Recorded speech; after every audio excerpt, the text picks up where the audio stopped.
নরসন্দির যুবক, পা দুটো আগায় দে, আমি তোর পায়ে হাত রেখে বলছি আর গুনাহ করিয়া তুই কবরের দিকে যাস না রে বাবা। আমিও টুপি মাথায় দিলাম, তুই আল্লাহর গোলাম, আমিও সে আল্লাহর গোলাম। তুই যেই নবী মানো আমিও সেই নবীর উম্মত, তুমি যে কোরআন মানো সে কোরআন আমিও মানি। কিনা আমি মাথার থেকে টুপি ফেলতে চাই না, কারণটা কি? একমাত্র কারণ ওই জাহান্নামের আযাবের ভয়। একটা বেতের বাড়ি হাতে দিলে সহ্য করতে পারি না ব্যথা।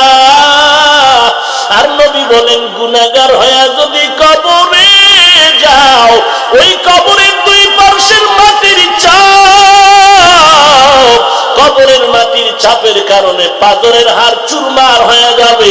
একটা নয়, দুটো নয়, 70 থেকে 99টা সাপ কবরের মধ্যে জাহান্নামের আগুন।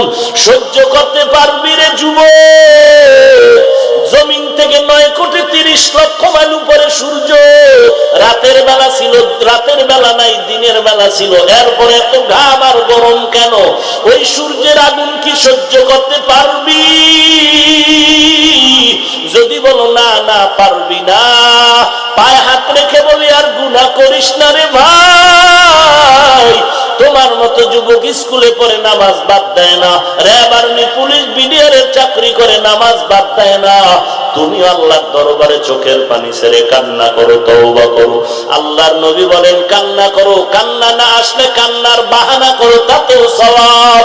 কারণ দুনিয়ার ঘরে আগুন লাগলে পানি ছাড়া যেমন ঠান্ডা করা যায় না, গুনার কারণে যদি কপালে জাহান্নামের আগুন লাগিয়েই যায়, চোখের পানি ছাড়া জাহান্নামের আগুন ঠান্ডা হবে না রে বাবা। ডানে বামে তাকায় দেখ কোনো কান্নাওয়ালা কেউ পাও কিনা। চোখের পানির বড় দাম।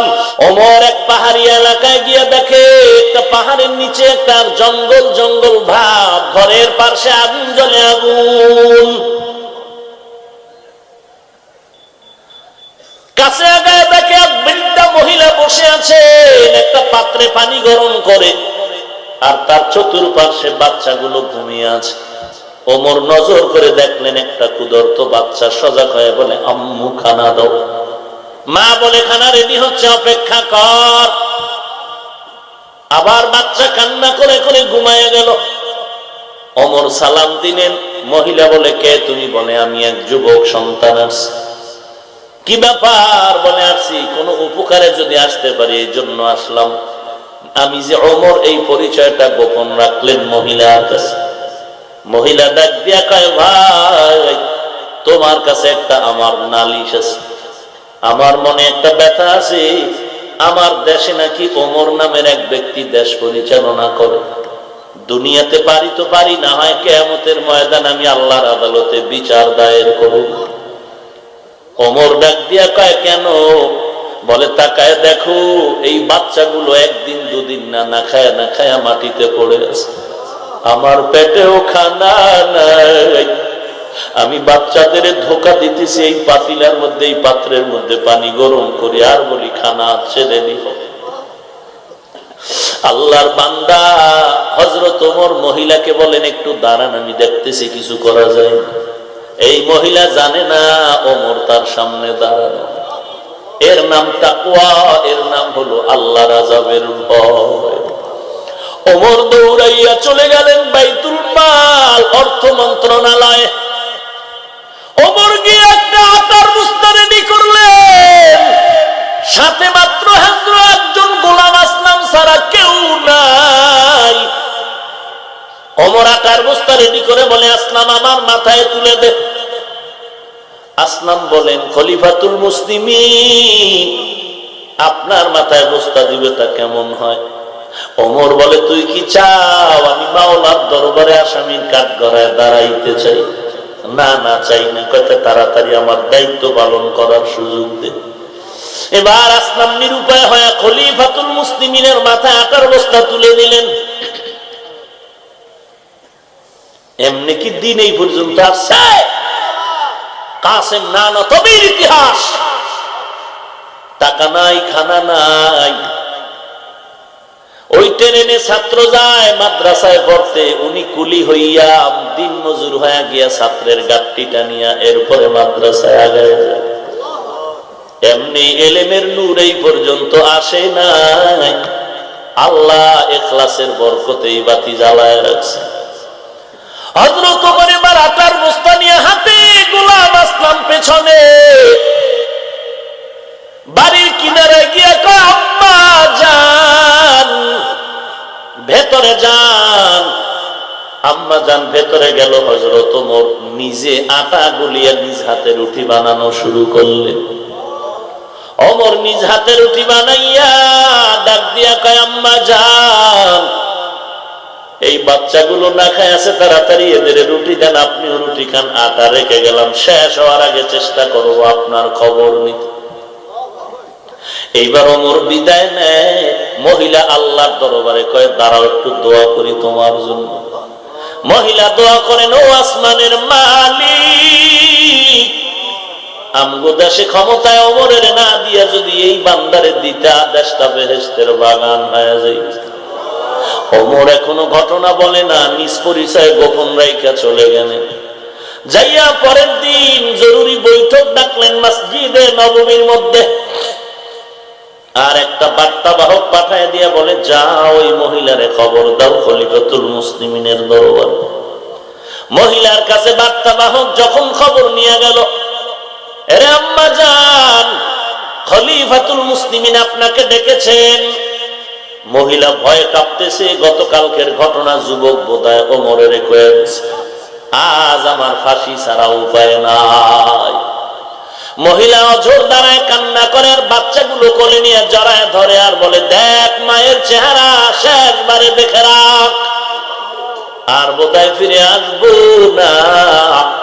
মহিলা আস্তে আস্তে করে ওমরের দরবারে রওনা। জায়গা মতো গিয়া তাকায় দেখে গতকালের রাতের সেই যুবক মসনদে দাঁড়ায় আছে। মহিলা ভয় পাইতেছেন। ওমর এদিকে দাঁড়ায় আছেন একটা লম্বা পাগড়ি হাতে নিয়ে। ডাক দিয়ে কয় আম্মা জান কোনো ভয় নাই, কোনো ভয় নাই, কারণ আজকে ভয় তো আমার, কারণ আপনি আজকে বিচারক, আমি ওমর আজকে আসামি, আজ আপনি আমার বিচারক। এই পাগড়ি গলায় মাথা দিয়ে পেঁচায় দিলাম, আপনি পাগড়ির মাথার এক অংশ নিয়ে আমার মদিনার অলিতে গলিতে টানেন আর বিচার করেন। কেন আপনার খবর সময় মতো নিতে পারলাম? আমি সময় মতো আপনার খবর কেন নিতে পারি না? আমার বিচার করেন।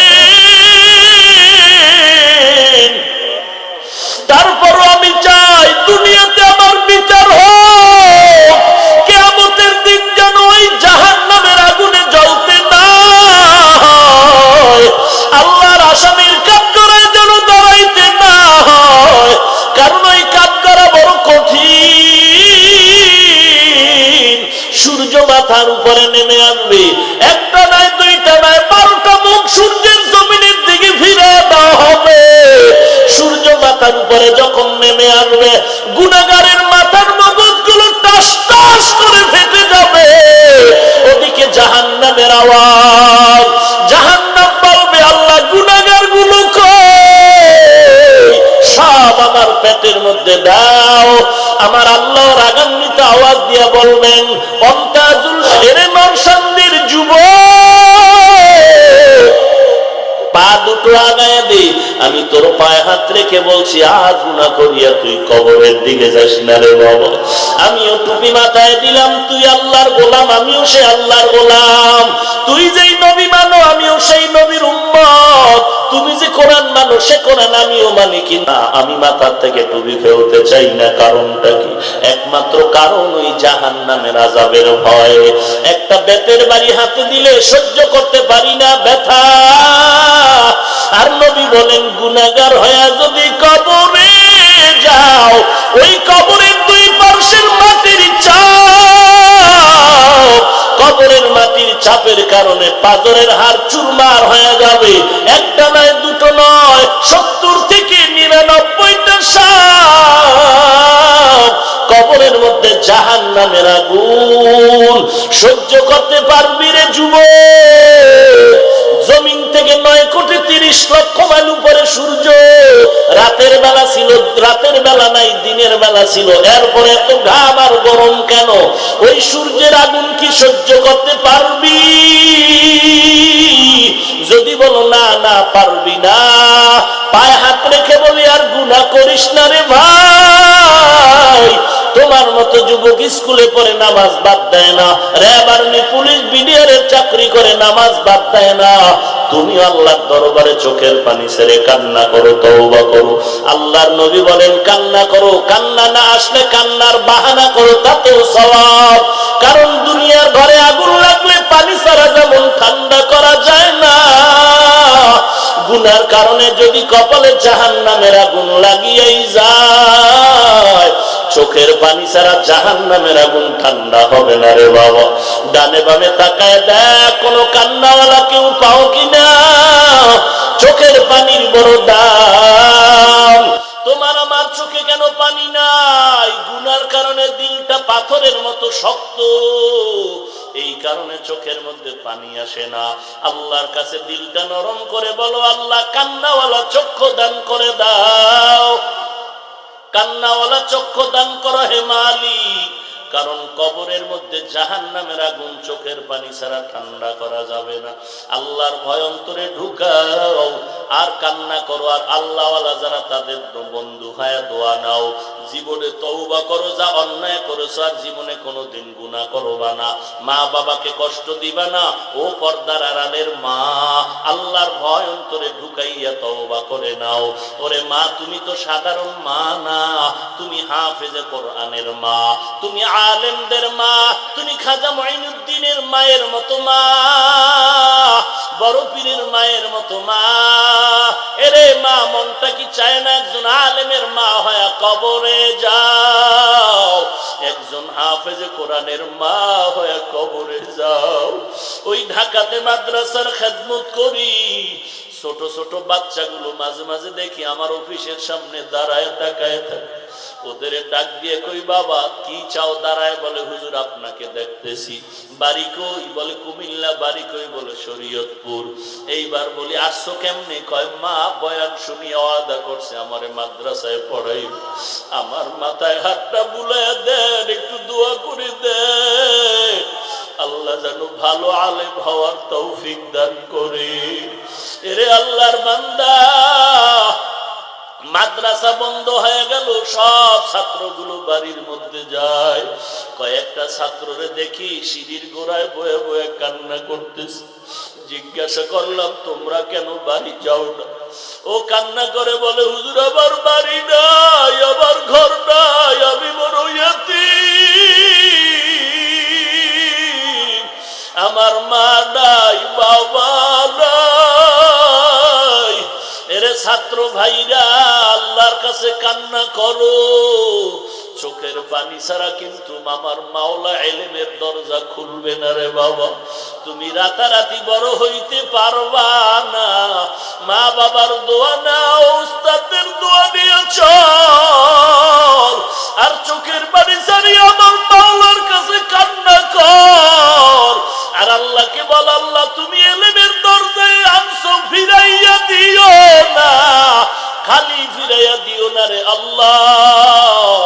তুমি আমাকে ইলমের নূর দিয়া সিনাটারে ভরপুর করে দাও, গুনাহ সারিয়া দাও, মোবাইলের গুনাহ থেকে আল্লাহর কাছে বেশি বেশি মাপ চাও, জাহান্নামের আগুন থেকে আল্লাহর কাছে ক্ষমা চাও। গলায় ছুরি আসবে আর জীবনে নামাজ ছাড়বি না রে যুবক, আর মোবাইলের গুনাহ করবি না রে যুবক। মা বাবার সাথে বেয়াদবি করবা না, কোনদিন আলেম ওলামাদের বিরোধিতা করবা না। তওবা করার যদি নিয়ত হয়, গলায় ছুরি আসলে মরে যাবি আর গুনাহ করবি না রে বাবা। তওবা করার যদি খাঁটি নিয়ত হয়, খাঁটি তওবার নিয়তে দুটো হাত আমার আল্লাহকে দেখায়া দাও। আয় আল্লাহ, সবার হাত আপনি কবুল করে নেন। আয় আল্লাহ, একটা হাতও খালি ফিরাইয়া দিয়েন না রে আল্লাহ, একজনের হাতও খালি ফিরাইয়া দিয়েন না রে মালিক। দুনিয়ার সব দরজা বন্ধ, আপনার রহমতের দরজা খোলা আছে রে আল্লাহ। মেহেরবানি করে সবার হাত আপনি কবুল করে নেন, তওবা কবুল করে নেন, তওবার উপরে মজবুত হয়ে চলার তৌফিক দান করেন, আমিন। আলহামদুলিল্লাহি রাব্বিল আলামিন।